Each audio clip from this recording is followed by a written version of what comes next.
And you're damn right, everybody. It's the HooperCast. Here we go on a Wednesday for us, but who knows what day it is for you in the future. Welcome to the show. Dustin is here. I am here. Hey, everybody. Let's talk about movies. Let's do it. If you are listening to us on iTunes, then congratulations, you're in the right place, or Stitcher, or Spotify, everywhere else that you can get your podcasts. Thanks for listening to us. If you happen to be watching this on Facebook, and you don't have time to get through the whole episode, maybe, this whole thing is on iTunes right now, so you can go subscribe to the show and get us there. And then also on YouTube, HooperCast.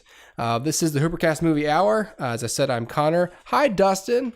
Hey, Hooper. How's it going, man? I'm good. I can't complain. Just rocking and rolling. Yeah, man. Awesome.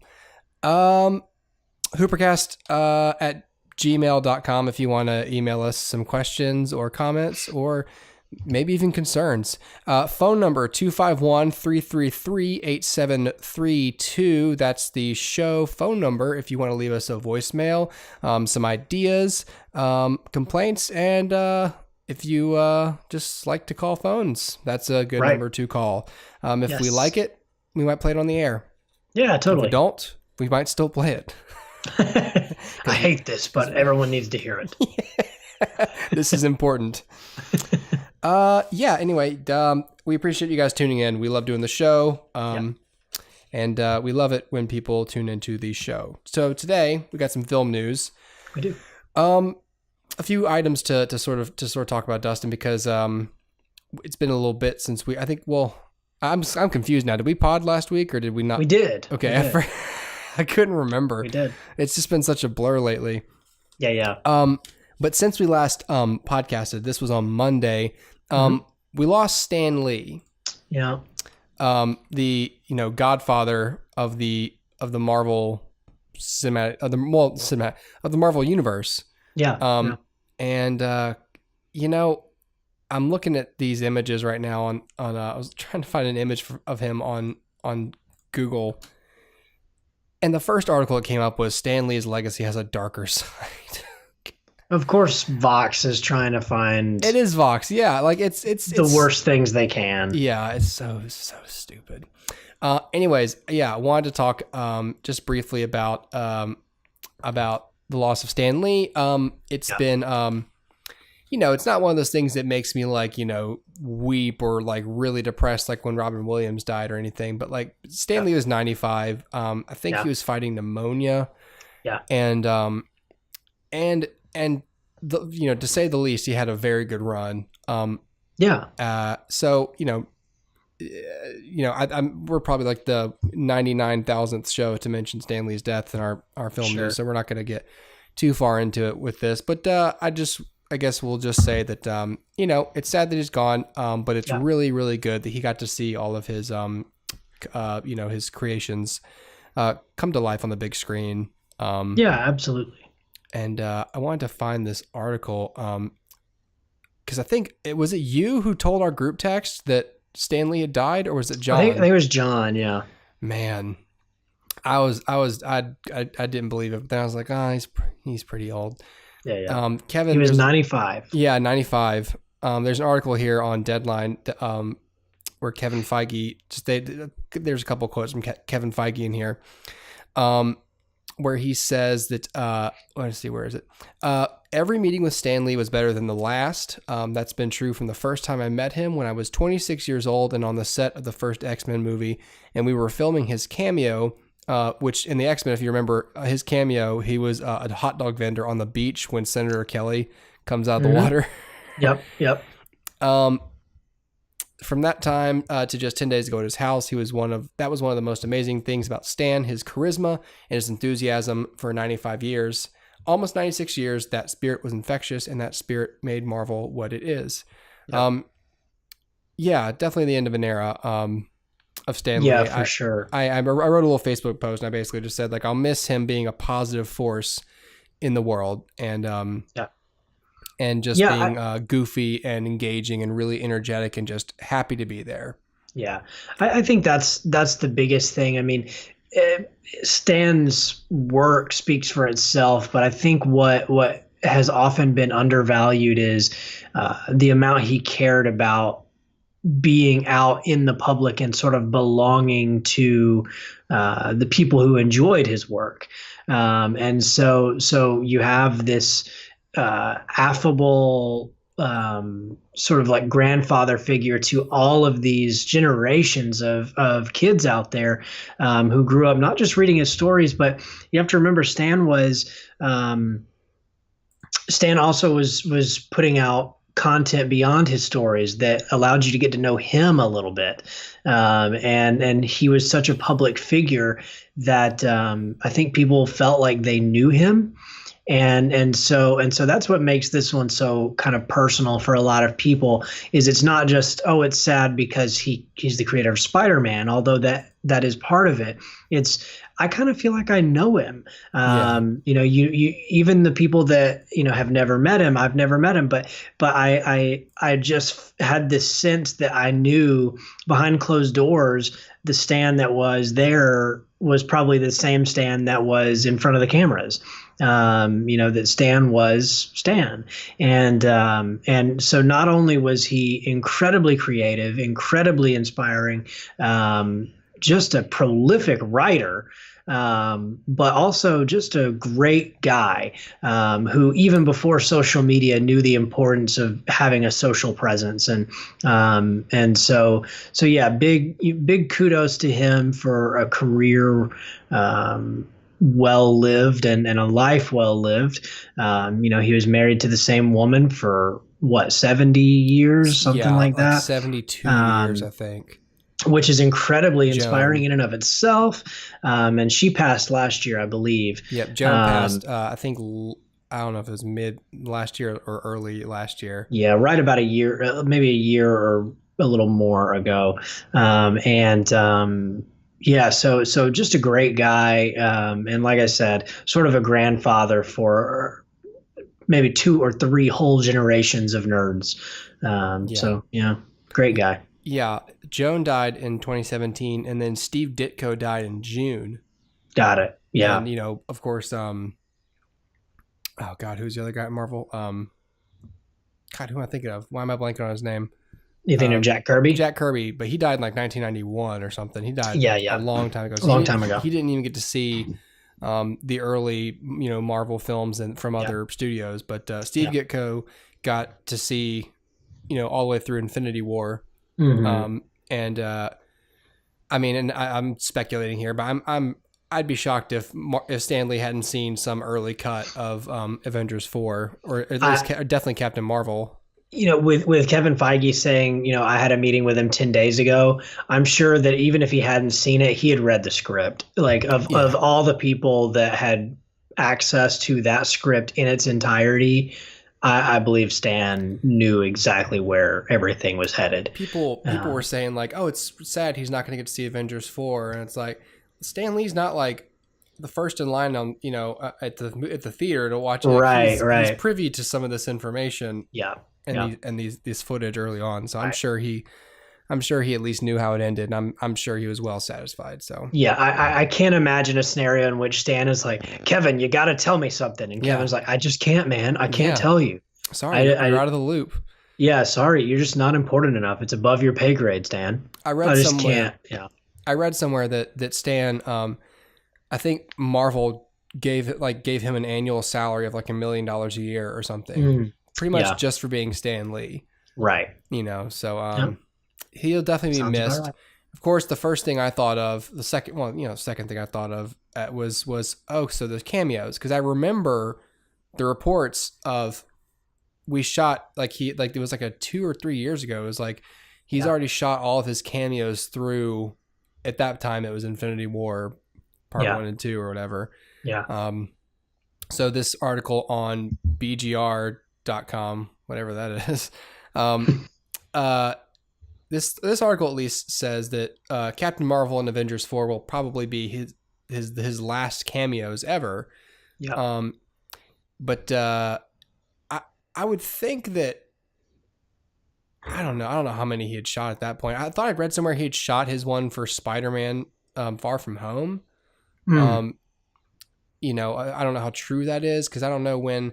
Yeah. It stands to reason to me, because I don't know when they shot all the. Because I think what I'm under the impression of is, I know that Black Panther and Infinity War shot real close together. Yeah. Pretty much right after each other. Yeah. And so I know and I know that Infinity War and Avengers 4 shot simultaneously. I don't know what Captain Marvel was doing, but I think it was shooting kind of around in there somewhere. Yeah. Or at least early on. And then I believe Spider-Man, when they wrapped Tom Holland, he went on to go film Spider-Man. Yeah. From that. So that's like what, five or so movies altogether. And I pretty believe sure they were simultaneously shooting them. Yeah, I can't remember for sure. I'd have to fact check myself, and you guys can fact check me. Yeah. But I believe Spider-Man: Far From Home has finished principal photography, meaning that if there was a cameo in place, it's presumably, it's shot. It's plausible that Stan shot something for that months ago. Yeah, I think. Yeah, exactly. And I think that because what the Russo said they do is that they basically, since just to keep him traveling minimally, they I mean, all the films shoot in the same studios in Pinewood, Atlanta. So they fly him in, and they just gang tape his cameos, and they did that for and they do it in one day. Like as soon as he's done with one, they shuffle him over to another set. They do another one. Yeah. So I don't know if it says. Let's see. Get him in cameos in one day. So that's basically what this article says. So it's not even that that big of an article. But yeah. I mean, it'll be a little weird. But I mean, basically for the next year, you're still going to see him making cameos. And I don't know if by the time Spider-Man comes out, if it's going to be weird for people to see him, because it's definitely going to be weird in Captain Marvel to see him. But then everyone will expect some sort of epic wrap up to his, might expect like an epic wrap up to his cameos in Avengers 4. But I wouldn't assume he would just stop appearing in them just because it's the fourth Avengers movie. Right. Like he might get some sort of arc or some big moment, Sure. But then I'd still expect that he'd be in Far From Home. So I think by the time that rolls around, that's just where I estimate for me, it'll be all right, this is weird now. Yeah. He died because at that point he will have died, 10 months prior? Yeah. Or so. Is it July, right? Mm-hmm. Yeah, that'll be a little strange, but in a weird way, it doesn't freak me out either. I don't know. Right. Well, Godspeed, Stan Lee. 95 years old. Yeah. What did I want to go to now? Oh, Disney. So speaking of Marvel and that kind of stuff, Disney. While we were off the air, Disney actually came out and released the name of their streaming service. Yes. I don't remember what my guess was that it was going to be. I don't know if you had a guess. I think mine was mine was I don't know, Disney Magic or Disney Online or something, but it sounded too like Blockbuster Online. Sure. But it's Disney Plus. Yeah. And kind of lackluster. Yeah, it's a little bit lacking there. But right. Anyways, so there's a ton of stuff there's a ton of news related to that's kind of old news at this point, like all these Marvel series that are going to be exclusively on that platform, and then the Star Wars show, and not to mention just a buttload of properties. So, and I think you and I have talked off the podcast about the fact that we're not super into the idea of the MCU expanding into limited edition, like limited series kind of things for the streaming service. So I don't feel like, I need to get into it too much here, but my whole thing about that is when we start crossing like mediums, what we're used to seeing in movies, and now we're going to see in a long form television format. I feel like it's jarring. It's just going to be weird. That's not to say it won't work. That's to say that by changing mediums, I think you're changing the way you have to tell the story, and then it's but then does it really even fit within the canon at that point? So I don't know. I'm not too into the idea. I'll definitely be a subscriber to this service. Right. Yeah. No, me too, though. Yeah, but sure. I don't like the idea of forcing me to spread out, to expand my horizons, to keep up with content. I'm not into the idea, just in general, but it, again, not to really directly address these things, but like there's certain properties I don't necessarily want to see extended into a limited series. I just want stories to be concluded. Like I love the MCU probably more than anybody. Now Stan Lee's dead, probably I love it the most. But but I think that even I'm like, all right, this is cool, but if you never end it, it's not cool. This is the Walking Dead problem. You need to conclude some stories, or I will go, okay, but you're exponentially expanding your chances of screwing something up, of messing up continuity if you don't close some loops here. So totally. Anyway, with Disney, there comes just a few pieces of news I thought were interesting. If I can remember where I put it. There's an article on Cinema Blend that's just sort of kind of like a speculative sort of opinion piece about how J.J. Abrams can get Star Wars back on track. This is by Nick Evans. J.J. Abrams is, of course, directing Episode 9. And essentially, it touches on this idea that J.J. Abrams is somehow expected to do many things with this film, like fix the continuity, bring Star Wars fans back in, and make a pretty decidedly non-controversial film because Rian Johnson pissed people off so much. Yeah. Get out of here with this stupid poll. But the article says what he can do. It lists a few things that let's see. One of them is give Luke Skywalker more to do. Essentially being like in his role as like a Force ghost, he needs to he could still do stuff like Yoda was, I can't remember. Didn't Yoda like blow up a library or something, whatever, as it goes. Yeah. So already I hate the idea that the ghosts can do stuff like in the physical space. I know that real ghosts do that. Sure. I say real ghosts with, air quotes, but sure. But that was one of the points. It says rumors have also claimed that Luke Skywalker will be ridiculously powerful in Episode 9, powerful enough to bring down a Star Destroyer. Well, then why don't all the Jedi just kill themselves so they can be powerful enough to just blow up ships with their minds? That's stupid.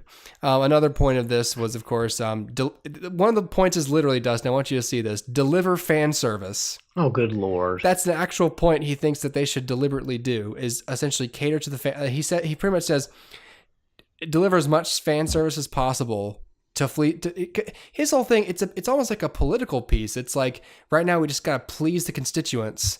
But the constituents don't want to be pandered to. They want concerns addressed. They don't want you to just go, yeah, you like this? Do you like this? Remember this? Here's what you want to hear. Here's what I'll, exactly. Here's what you want to see. So we'll just do that.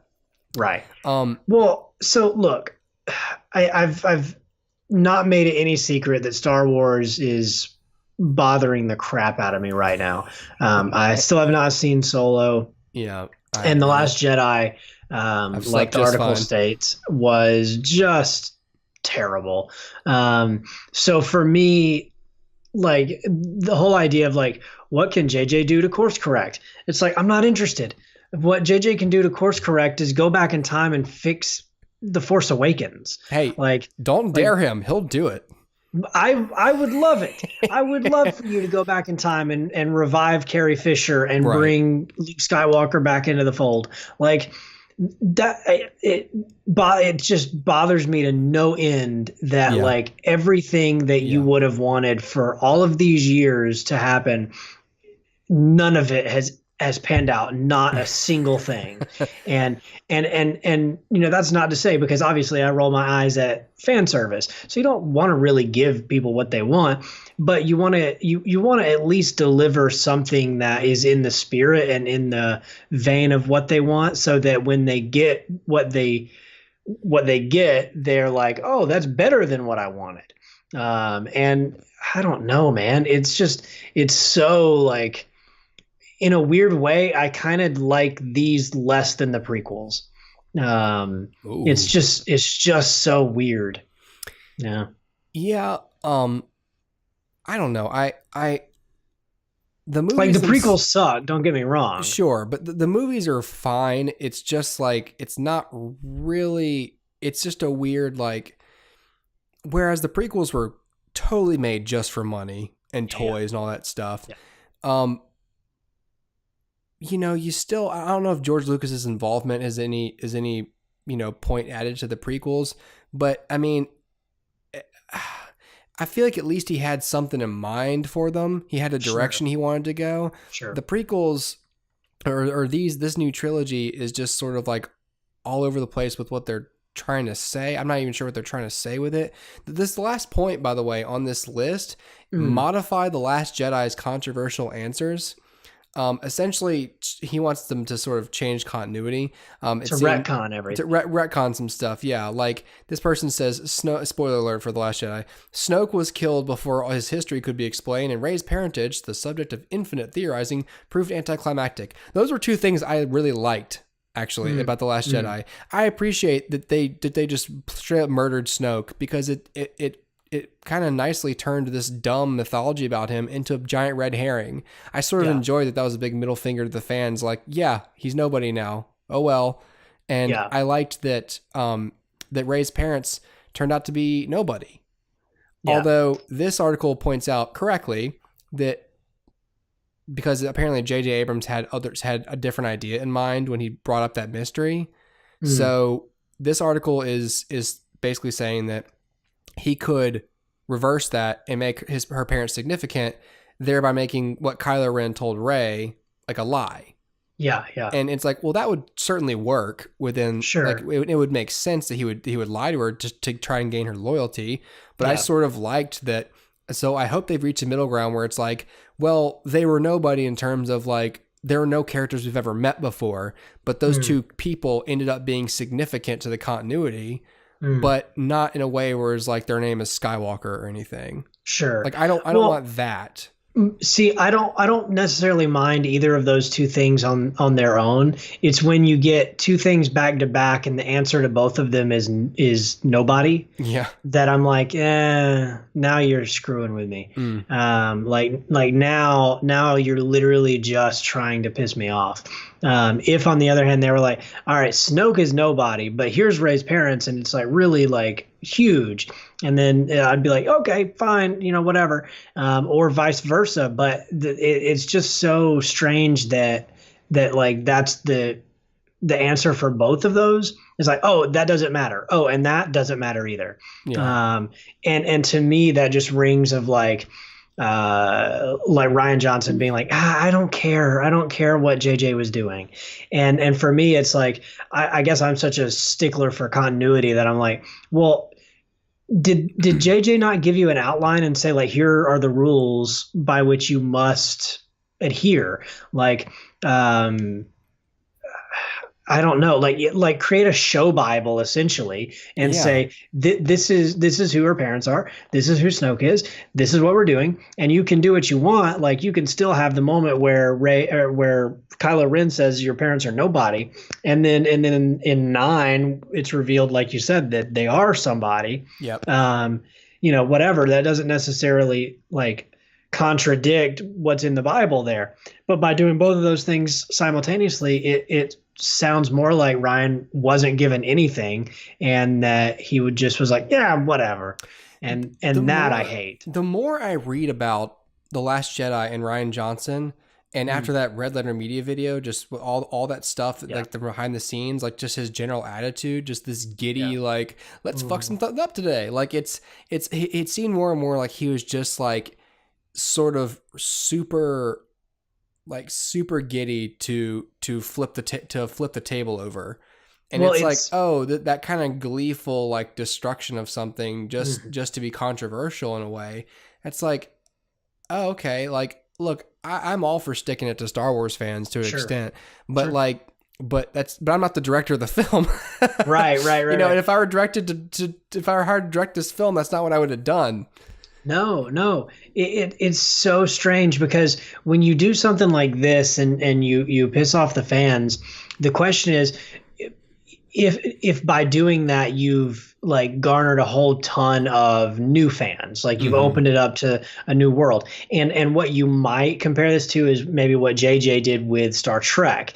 You kind of piss off the old fans by saying, it's a new timeline, it's more action packed, it's not cerebral. But there were a ton of people who jumped on board at that point.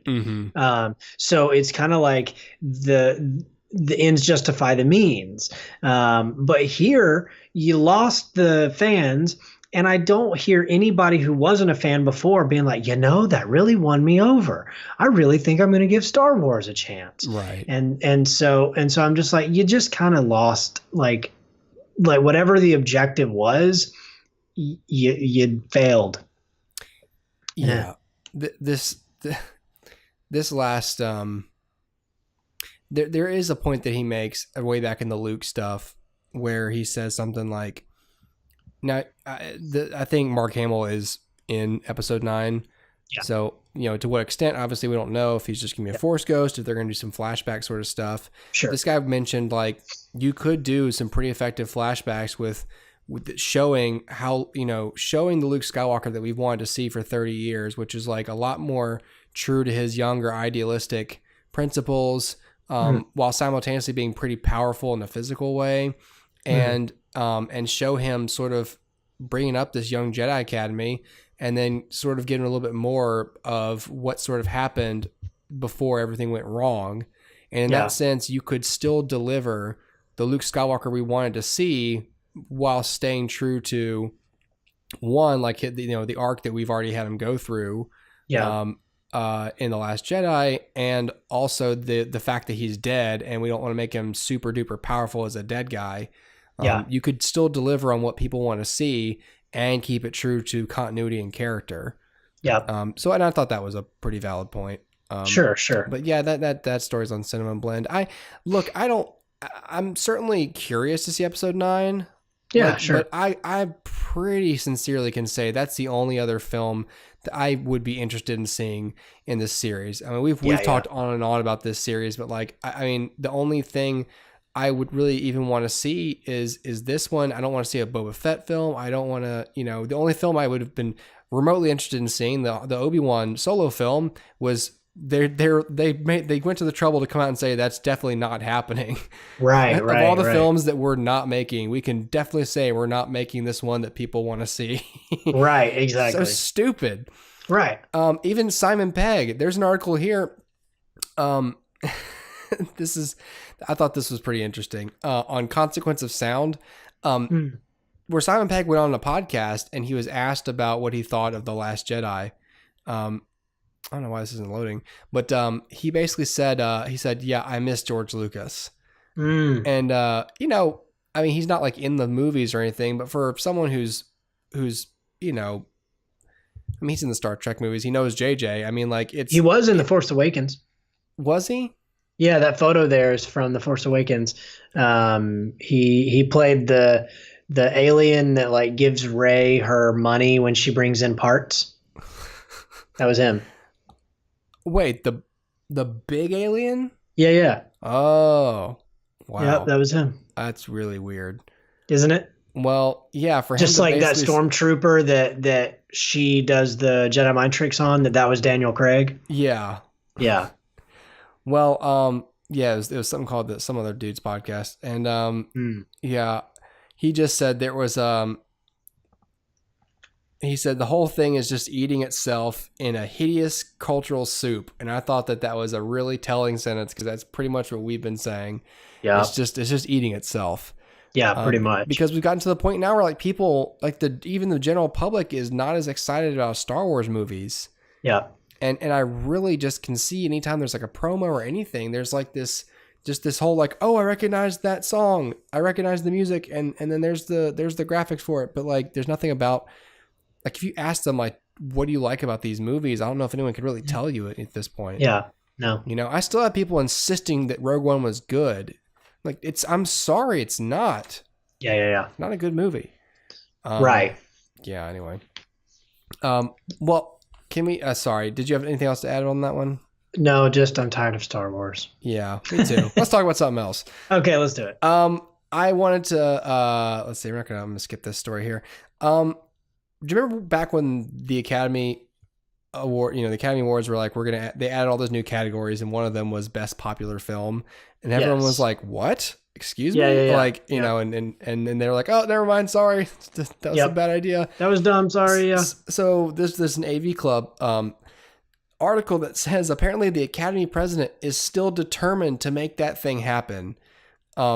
He pretty much came out on his own and was like, "Oh no, that's still going to be a thing." What's his face? John Bailey. He was at a thing called the Energia Camera Image Film Festival in Poland. Okay. He says he's not giving up on it. He says, let me see, even after, let's see, there's desire to expand the awards to millennials, many of whom do not have TV. Yeah. So, and this is one of those articles where I hate it because it's just written by some silly millennial. Yeah, sure. But anyway, I just thought that was an interesting little thing to point out because that's how out of touch they are. Yeah. Even after the backlash, the president of it is still like, I still think this is a good idea. And we already discussed, why this was kind of like insulting and pandering to the crowd. And I'm going to come back to this point in a second with this other piece of news regarding the Oscars. And this is an article, a lot of articles today on HollywoodReporter.com.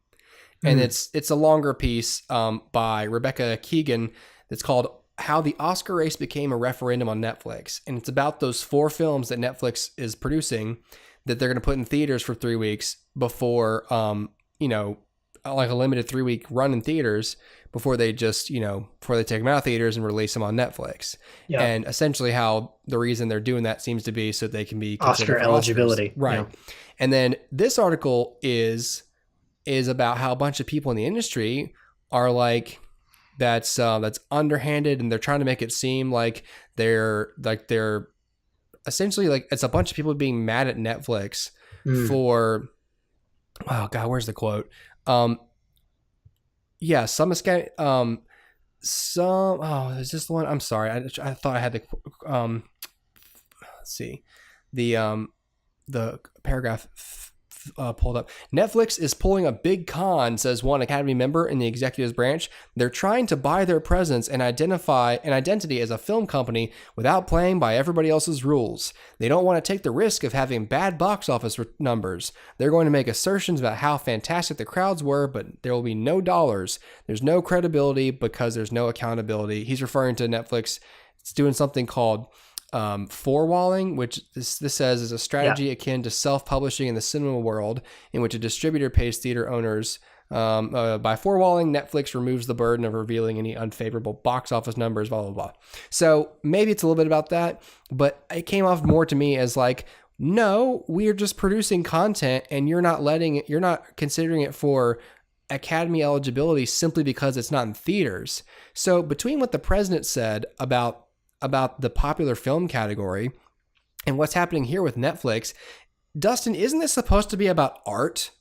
And is it not becoming more and more blatant that this is just about backselling movies for studios? Like, it's about socially, this is definitely about patting ourselves on the back for being woke, but like, and I'm sure in a little bit of like genuine, like artistic recognition, but on the large scale, this seems to me to be further evidence that this is just a way to get people to go rent the films, go see the films in theaters, and they're mad at Netflix because they can't make any money off of their films because they do it on their own.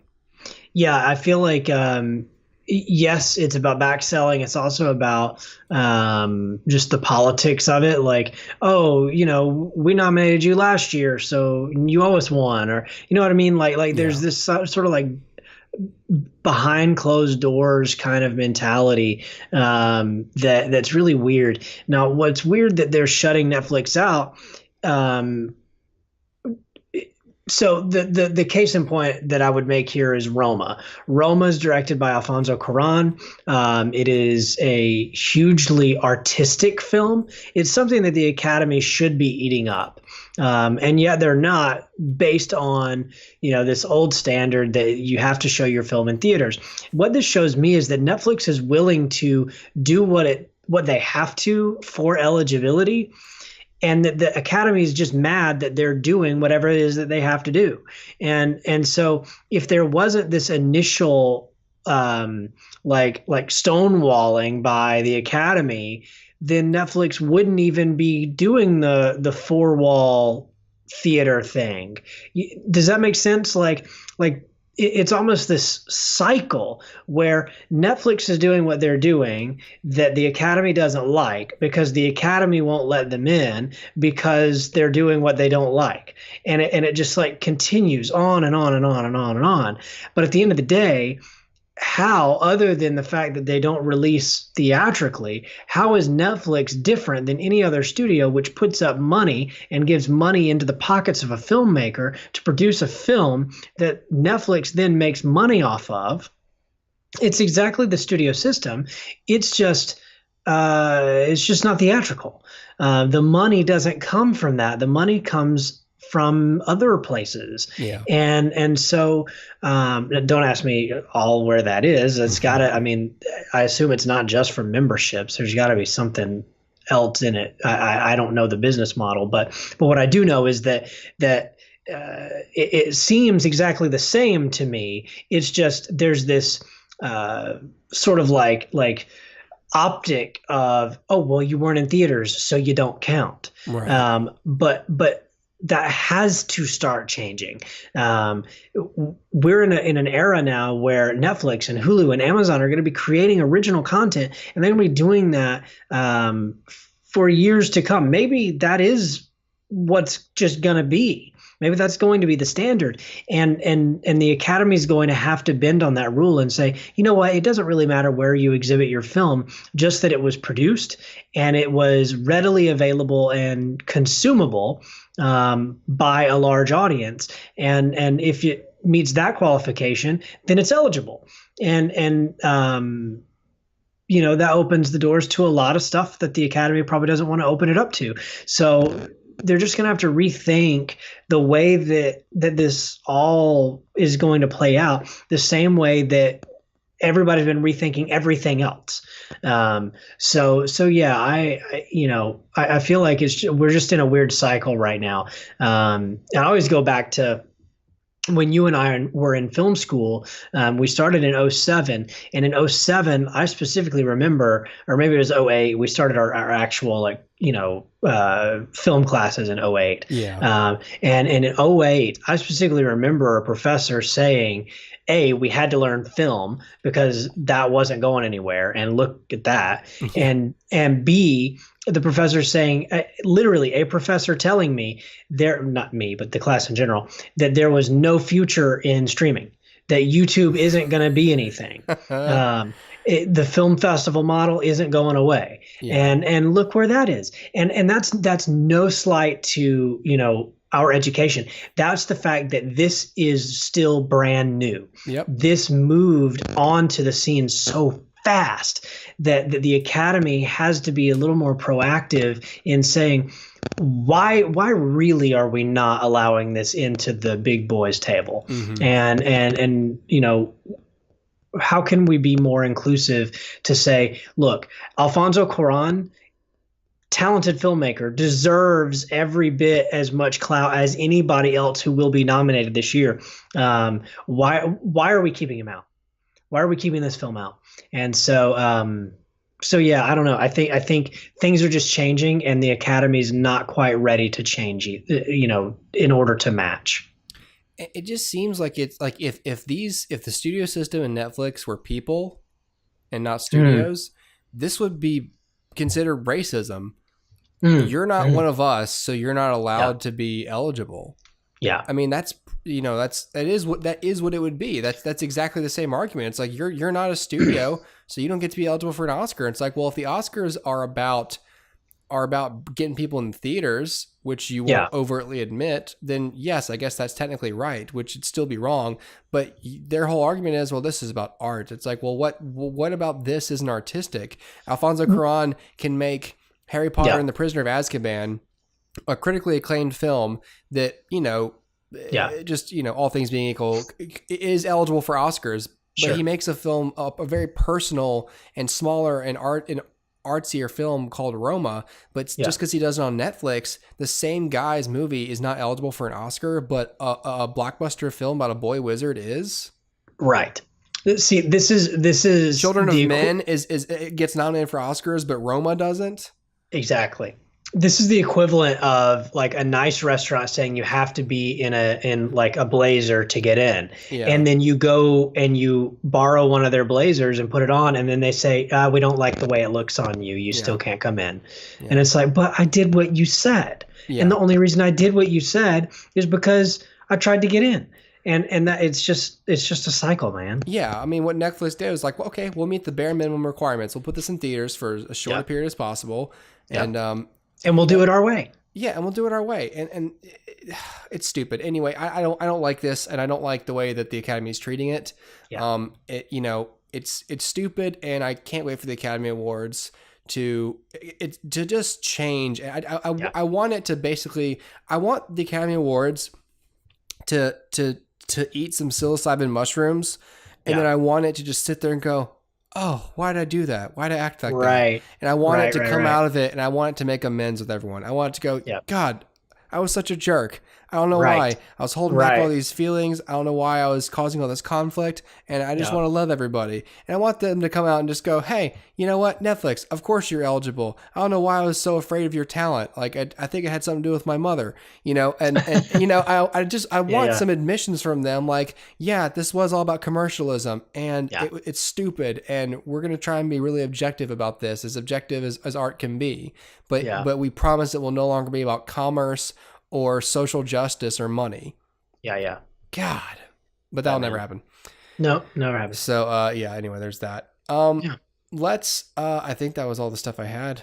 Cool. Yeah, I think so. Yeah, that's it for film. Sorry about that, Dustin. We had a lot to talk about. No, that's all good. Anyway, so let's not delay anymore. Let's jump into our next thing. You saw Fantastic Beasts. What's the actual title of this thing? Fantastic Beasts: The Crimes of Grindelwald. Terrible title. Awful title. Sorry. Beasts. Terrible title. Yeah. Terrible title. Oh, and 57 on Rotten Tomatoes. 54 now. Really? Yeah. Oh. Great. So I'm going to back up just a little bit. First of all, let me tell you before I get into the review. This is 51 now. Oh, well, there it's you not go. Good. No. Which is it? 51, 57, or 54? Right. There's no report that goes, maybe it's 91. It's in the 50s. Yeah. We'll leave it there. Definitely. Averages. So let me back up and just talk about like the experience. So my wife and I had the opportunity to go see this early. We saw it last night. So that would be Tuesday night. The film comes out Friday. You may be listening to this Friday. You may be listening to this after Friday. That's fine. So here's the deal. We had the opportunity. Regal did sort of a fan event kind of a deal. So tickets were just on sale to see this movie early. And I was like, okay. And so I yoinked them up. They were a little more expensive. But whatever, it's about the experience. And so what I like about seeing movies like this is I'd like to see them with a crowd that will be respectful and enjoy what we're seeing, and not like pull out their phones or like have loud conversations or whatever. So there are cases where I'm a little more willing to pay up for the experience if I can be fairly well guaranteed that the experience is going to be good. Right. And the experience was watching the movie. Once the movie started, everybody shut up.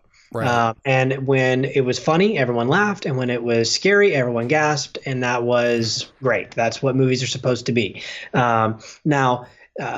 Before the movie started, my wife and I got there a little early just to kind of make sure we had our seats and we were, settled in and whatnot. And there were people around us that, were like dressed as McGonagall and like Mad Eye Moody and like stomping their, he has that cane thing, stomping the cane on the ground and like making noises. And there's a woman in front of us who tried to get us to join her Facebook group and come to some cosplay convention and told me my hair was like Percy Weasley. And I was like, I don't think you're thinking of the right person because Percy has short red hair. I don't understand what you're Oh, saying. you out nerded her, Dustin. I know, and she was dressed up. Like, I don't understand. Did she And say that her Facebook group called Heaven's Gate? it was not. Okay. Do you know what that is? I don't. Heaven's Gate was like an infamous cult where a bunch of people end up killing themselves in a field. It's actually really sad. There's like kids involved and everything. Yeah, it was like it was one of those cults that had like a big mass suicide. Okay. Anyways, sorry, I didn't bring the mood down there. This lady really didn't ask if we wanted to join like her Facebook group. Yeah. She basically said to my wife, handed her phone and said, put your name in here so I can find you on Facebook. Oh.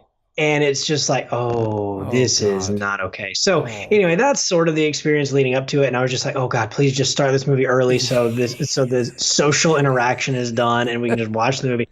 And I'm like, why are these people not just normal? Like, let's all go see a movie. It's like, no, we want to cosplay together. And I'm like, cool, leave me out of it. And I'll wear a Gryffindor shirt. That's as close as I come.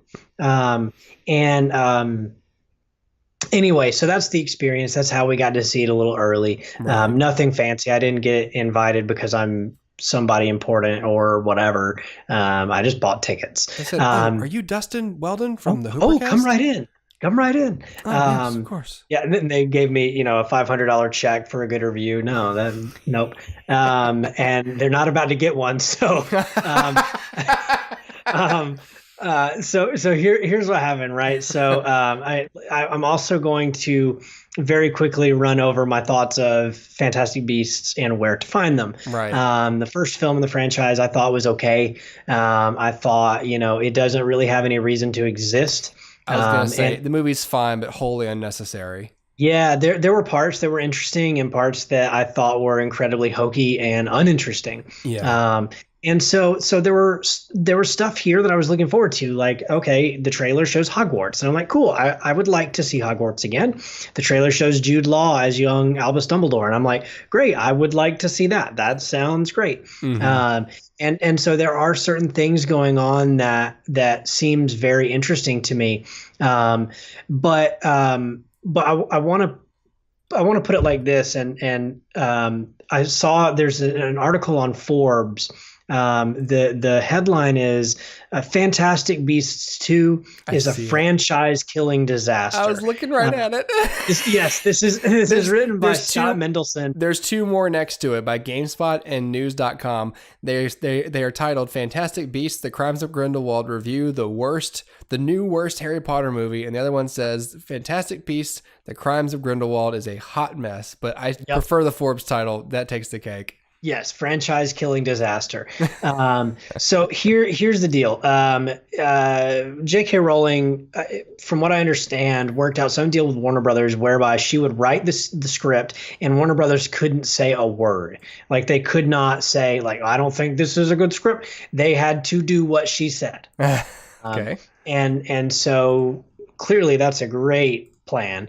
And so here's what the movie's about. The movie is, it follows Newt Scamander, again, who is tasked by Albus Dumbledore to find Credence, who was the young kid who was an obscurus in the first film, who somehow survived all that happened in the first film.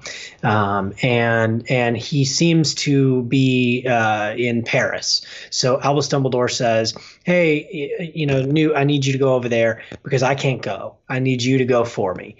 I could break this down like to the bone and be like, well, why Newt though? Like, why not like your good old pal Mad-Eye Moody, who may not be Mad-Eye yet? Like, you know what I mean? Like, maybe he's just a dude, and like, you know what I mean? Like, he's there's just so many side-eye Moody. Right. He's just slightly lazy-eyed Moody. Oh, is that Ezra Miller? Yeah, that's Ezra Miller. So he plays Credence. Okay. I remember now. Yeah. Yeah. He had a goofy bowl cut in the first movie. Yeah.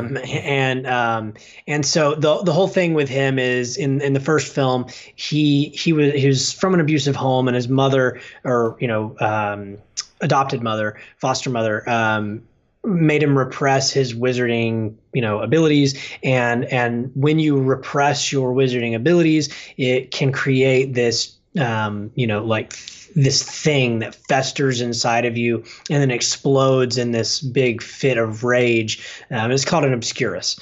And so he has this obscurus within him, which pretty much threatens to destroy all of New York in the first film. And after that, he now is on the run, but he's looking specifically for his birth mother. He wants to know who he is, where he comes from, and so that sort of sets the story in motion that he's on the move. So Dumbledore asks Newt to also be on the move, but Newt is more interested in re-teaming up with Tina, who you see there. Tina is his maybe flame from the first film. The love interest stuff was kind of downplayed in the first film, but really kind of takes a primary role here. Newt is very interested in being with her, so he's going to chase after her as soon as he finds out that she's near. And she now, as an Auror for the American Ministry of Magic, is also looking for Credence. So Credence is sort of this MacGuffin that all these interested parties are trying to find and control, right? We have to find him because either he's in danger or everyone else around him is. And so that's sort of the general plot line here. But the main thing is there is the last movie was this way. The Newt stuff, not incredibly interesting. The Credence stuff, interesting. Here it's flipped. The Credence stuff, I don't care about. The Newt stuff, I find interesting. Newt, thank God. Newt is sort of like the Bilbo Baggins in this, in that if you compare it to the Peter Jackson Hobbit films, the movie should be about him, but he gets lost in the whole thing. Right. And so maybe it's this like feeling of, I just want to know more about him, because to me in this one, and maybe I thought of this in the first one, but I don't really remember it because I've only seen the first one once. He's very much this autistic kind of character, and to have a lead character who, while they never explicitly say it, may in fact be autistic in a film like this is really great. Like I love that idea. Yeah. And there's no better franchise for it than the Wizarding World to have an autistic main character. Mm-hmm. It just fits so perfectly. And everything from his lack of social cues and like knowing like practical things, yet still being like a genius at this thing that he loves, this beast hunting thing. And so anyway, but he's very interested in Tina and all of this, and even that I'm interested in, but I don't get any of that. I get this story about Credence that I don't care about. The main thing here, and what you'll see in a lot of these reviews around town is, around the internet. The internet town, Internetville is Internet City. Right. Is people complaining about things like the inclusion of Nagini, right? It's fan service, and it's like think of like the worst prequelitis you can, where we're just going to throw this character in because it's related to this other thing, and there's no real reason for it. They do that a lot here. There's a lot of like, what it comes across to me as is like an encyclopedia. Like what actually JK wrote was an encyclopedia. And so it's every bit as interesting as reading like the Wikipedia, like, I don't know, Harrypedia or whatever it is for for Harry Potter and being like, what is Nagini? And then it's like, well, Nagini is actually a woman, and it's all of this kind of stuff that the old adage of show don't tell is not present here. This whole movie is like scene after scene after scene after scene of exposition dump of like let me tell you a story, and it's like, I don't want a character in my story telling me a story. No. They're just showing me the story happening. The only exception I'll make is when Luna Lovegood's dad told me the story of the three brothers. But that was like a myth. Yeah, you know what I mean? That was mostly show. Right. But here it's like, well, let me tell you this. And then we have Zoe Kravitz plays Lita Lestrange, who used to be a love interest of Newt. And you have like this whole thing where literally she like tells a story for like 15 minutes about her past. And I'm like, I don't need it. I don't care about it. Like, just have them allude to it or something, or I don't care. And so there's a lot of that happening. But here, I mulled over like, what am I going to say in this review? It's going to be a lot of like, why did they fan service this thing, and what's this here? Oh, we get to see young so and so. Great, cool, but that doesn't mean anything.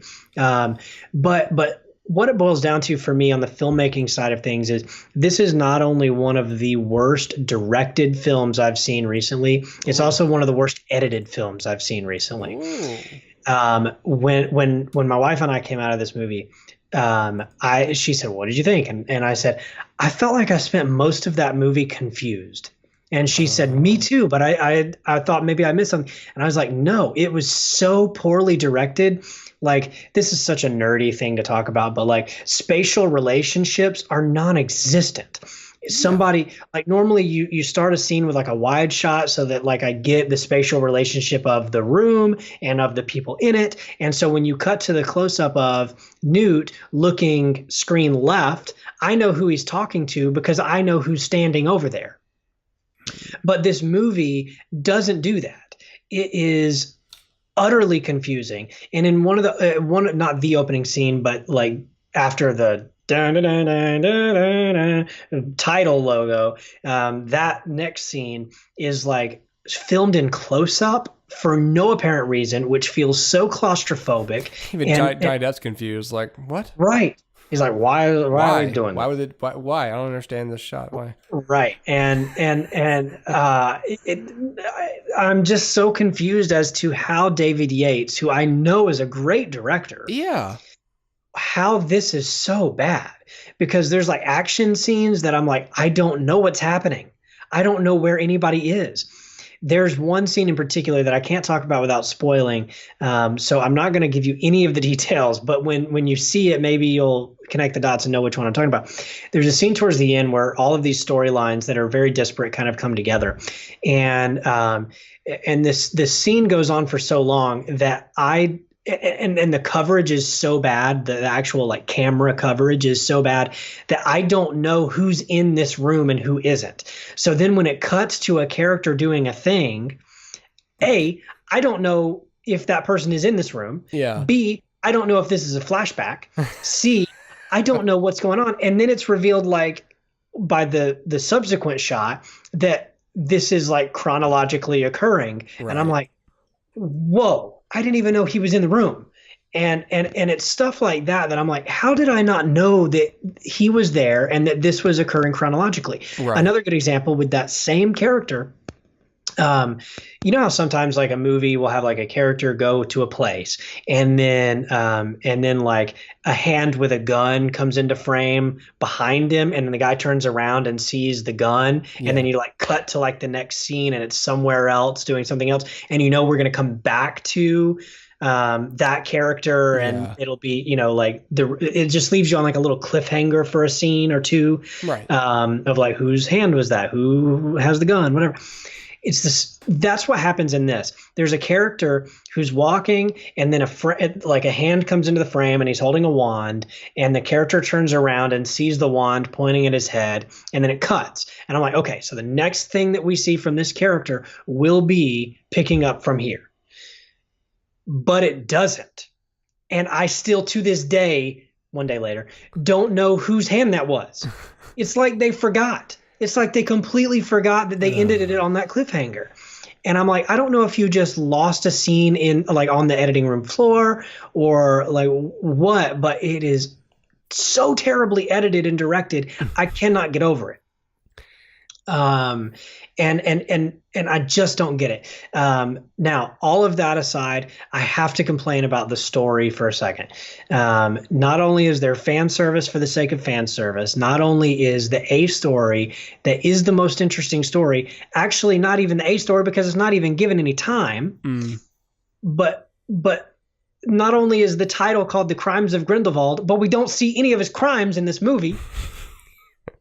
Not only any of this, but the story falls prey to this is probably a good thing to compare to maybe The Hobbit, where you have this very simple story that gets exploded into this, it's epic, like it's big into the universe. And with The Hobbit, it kind of works. Like, I give that more of a pass, and maybe that's because I'm a Middle Earth fan, but the main thing is you have to admit that cheapens the story a little bit, because it's like you're trying too hard to make everything too important. And that's exactly what happens here. That there are things that are revealed in this film that I think JK thinks is very, very, very, very clever. What it actually is very, very, very, very cheap. Because you're trying to make this story seem so important and so worthy of my viewership that what you're actually doing is, in a way, cheapening Harry Potter. Because you are showing me things that I know will not factor into Harry Potter. Do not factor into Harry Potter. And you're revealing things now that the characters in Harry Potter did not know. And I guarantee you never wrote. There are things, again, no spoilers here, but there are revelations. That's why I got this button that says protect the secrets, because there are things in this film that are revealed that I guarantee you, when she's talking to the actors involved in Harry Potter, like Michael Gambon and, whoever else, he's the only one I'm going to mention by name because we know Albus Dumbledore is in this film. Right. That when you're talking to Michael Gambon, you did not say any of this to him because you did not know it yet. Right. And so I hate not that. Incorporate that into his performance because it was not a fact. Now it's a fact, but it doesn't matter. And that's the problem. So I have to complain about the story. I complain about the editing. I complain about the movie or the directing. Having said that, Jude Law's great as a young Dumbledore. Absolutely phenomenal. Really believable. Somehow, both as Michael Gambon and Richard Harris. Whoa, that's somehow commendable. He is both. I love Jude Law. Yeah, he's great. Was Dan Fogler still delightful like he was last time? Yes. Dan Fogler was the only thing I liked about the first movie. Dan Fogler is great, so charismatic and funny. Yeah. Newt Scamander, this is Eddie Redmayne. Yeah. Eddie Redmayne is great at playing this autistic wizard. I always thought he was really good at playing this character. Yes, he's great. And in this movie, they give him great things to do. He just doesn't have enough importance in the story. Yeah. And that's the problem. And then you have new characters like this. I don't even know this guy's name. You have these characters who just exist to give us exposition. And this girl, who I also don't know her name, but she's in it a lot. Right. And there's a lot of magic in this movie that doesn't quite line up with the magic in Harry Potter. And by that, I mean, pretty much nobody is actually speaking their spells anymore. It's just waving the wand and things happen. Yeah. And I'm like, I kind of miss the days when it was just like, Aloha Mora. Not to mention that if, 50 whatever years later in the continuity, like we've regressed to having to speak the spells again. Yeah. It's kind of like in Star Wars prequels, like, oh, all this new tech is cool, but then like years later, it's shitty. Right. So we can all do backflips and like really cool stuff. Yeah. It's weird. And it's the same thing here. It's like, that this just doesn't quite add up. For a lot of the magic is not explained to us. Mm-hmm. So Harry Potter has a built-in explanation system. They have professors who teach kids what the spells are and what they do. Yeah. We don't have that here. So there's like a really long sequence where Newt does a thing. He walks into an area and blows gold all over the place. And then the gold starts like making the past. It makes no sense. And I'm like, Okay, so he's seeing How the does that path work? by Yeah. spreading gold, but I don't know. I don't understand that. Yeah. There's no precedent for that, and it's weird. And so often in this, when people tell a story, the background dissolves into the story, and Yeah. like the characters are in the story, and I'm like, so are the characters seeing this, or am Yeah, I I hate seeing that. this? And then there's like a moment where Grindelwald is calling his followers, and so he creates this big, spectacle outdoors. And I'm like, so are the wizards seeing this, but the people aren't, or Oh like the man, that's muggles aren't unclear. seeing this, or are the muggles seeing this? Because isn't Grindelwald's whole thing that he wants the wizarding world to be known so that wizards can rule over the Yeah. muggles? Because so I'm confused. So Uh, and he's sorry, go ahead. well, I was just gonna say, and that's the main thing. That's another big thing. I'm not a big fan of Johnny Depp in this role. He does Mm. fine, but it could have been done a lot better. So is he And basically Wizard Magneto? yeah, pretty much. Okay. But see, and a lot of that, I'm trying to remember, like, how much of this do I just know, like, what he wants, and how much was actually told to me in this film? Yeah. And I think probably very little was actually told in the movie. I think a lot of it's just me knowing things, coming into it. And so, what's weird is that the people around him all seem to know what he wants, but I don't think that was ever made clear to us, the audience. And so as a villain, he's not intimidating. There's like a whole scene that its only point is to be intimidating, and I'm like, I don't even understand what's happening. And so there's a lot of weird things here. The climax is not all that great because it's literally just two effects that are different colors fighting like this in the sky, and then the wizards are just on the ground looking at it, and I'm like, so who's gonna die if this happens? Yeah. I don't understand. And so there's a lot of little things like that I'm just like, this doesn't work. Nothing about this actually works. And so having said all of that, like, I know the positives I just said were like the actors. The actors are great. Yeah. And the cinematography is great, but everything else falls flat. And so I'm not going to say that I didn't have a good time seeing this movie, because at the end of the day, it's a Harry Potter movie, and there's certain things that are fun. There's a big sequence that takes place at Hogwarts that I loved. But at the end of the day, the majority of this film was completely disappointing. And yeah, so on the star system, I feel bad about giving it anything less than a 3. Like, I feel like saying it's okay and just moving on with my life. It sounds like it deserves less. But I think it's a 2. I think it has to be a 2 because it goes in the corner, like whoever that is. Is that Grindelwald? That's Grindelwald. Yeah, that's what we're doing to the film right now. Yeah, pretty much. That I feel like it's a lack of solid storytelling, filmmaking prowess is super telling. I don't know if maybe they just didn't give David Yates enough time to get the coverage he needed. That's what I wondered. It must have been the schedule. It has to have been. Like, it just doesn't make sense. But really nothing works, and then they needed another pass or 2 on this script. Somebody with fresh eyes to come in and say, look, JK, this doesn't work.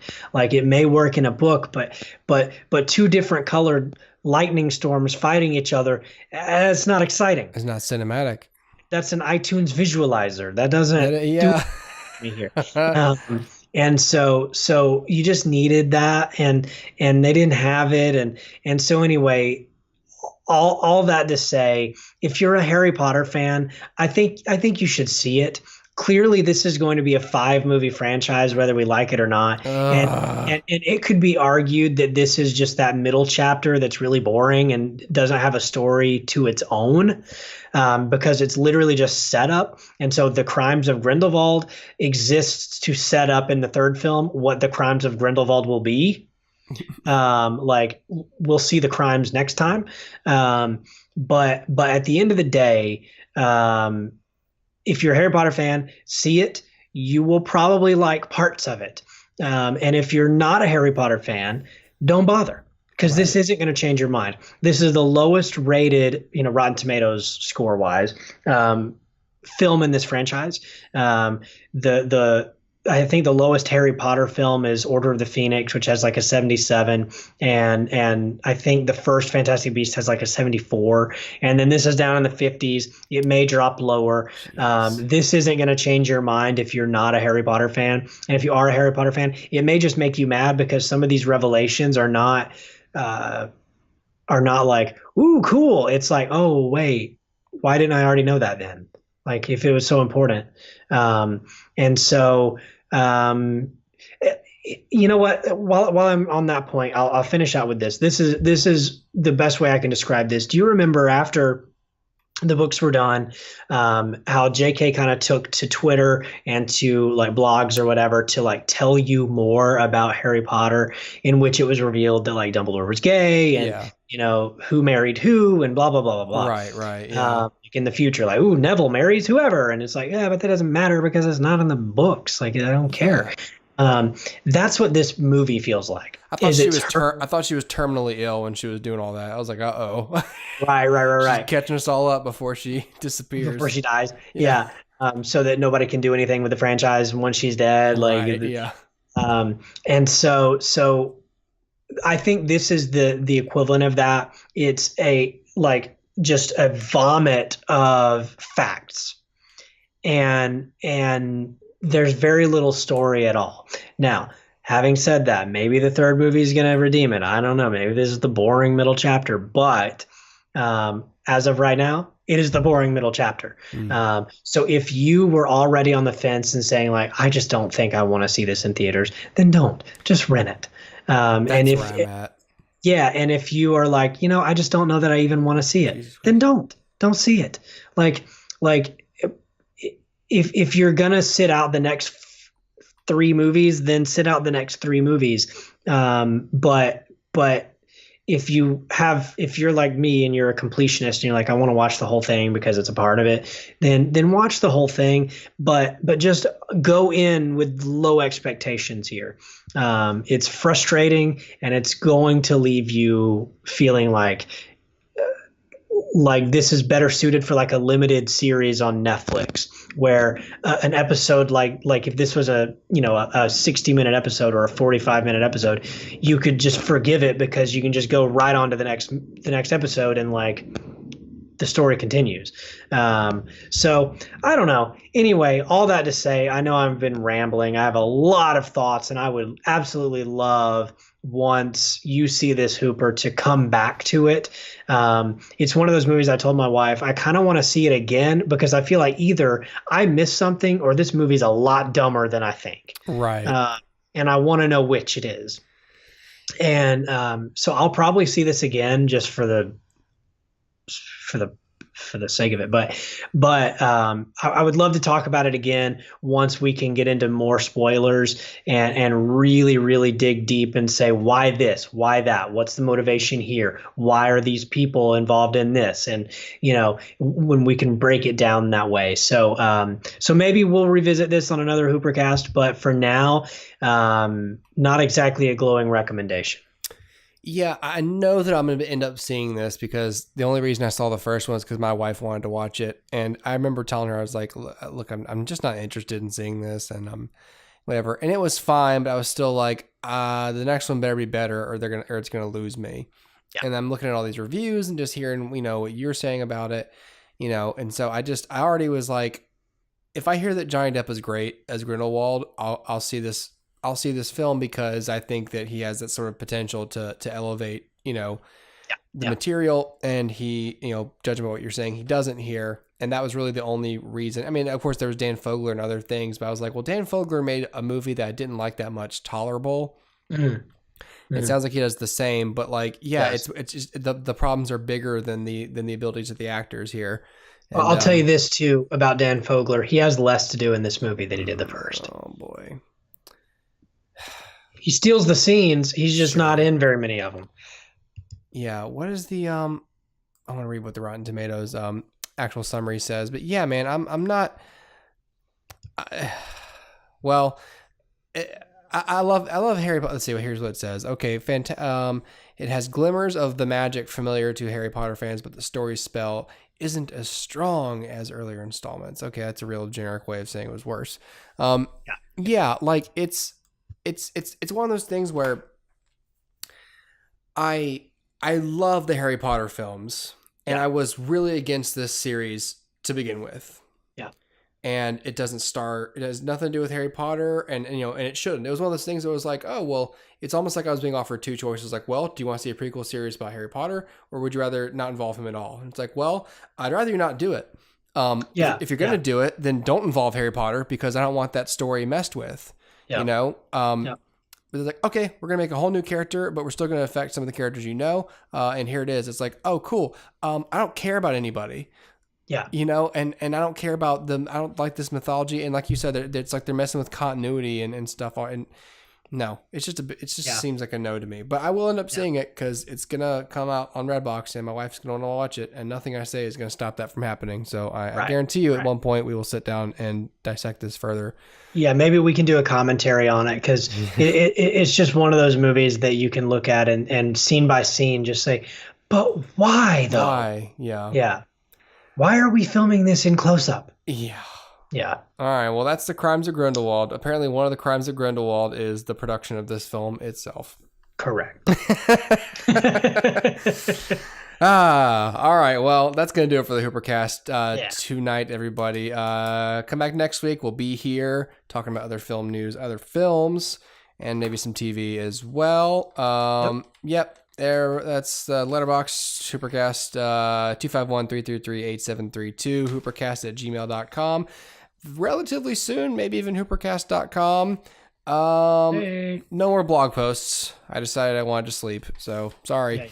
And that's it.